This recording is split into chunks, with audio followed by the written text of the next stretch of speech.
Grilled cheese with fried bacon is a delicious dish made with melted cheese and crispy bacon and toasted bread. Preparing this sandwich is very simple and quick, and the taste is a perfect combination of crispy bacon and melted cheese. Ingredients: 1. 4 slices of toast bread. 2. 4 slices of cheddar cheese. 3. 4 slices of bacon. 4. Butter, as desired. Instructions: prepare the ingredients, cook the bacon and cut it into thin slices. Take the cheese out of the refrigerator to warm up a bit to room temperature. Prepare the bread by cutting it into thicker slices.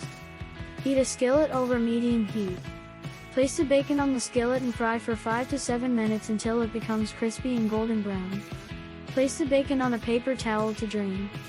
In the same skillet, add a tablespoon of butter and heat over medium heat until it melts. Place 2 slices of bread on the skillet, add 1 slice of cheese to each slice, and then add 2 slices of bacon to each sandwich. Place the remaining 2 slices of bread on top of each sandwich and press them together. Cook the sandwiches and fry until golden brown and the cheese is melted. This usually takes 2 to 3 minutes per side. Remove the sandwiches from the skillet and let them cool for a bit before serving. Grilled cheese with fried bacon is now ready, and you can enjoy every bite of this delicious sandwich. This dish is perfect for breakfast or lunch, and you can serve it with various sauces or side dishes according to your taste. Notes: 1.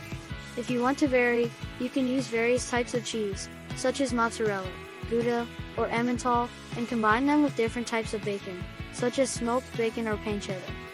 2. Instead of butter, you can also use oil or margarine, depending on your taste and dietary habits. 3. For additional flavor, you can put some spices or herbs on the bread slices, such as pepper, garlic, or rosemary.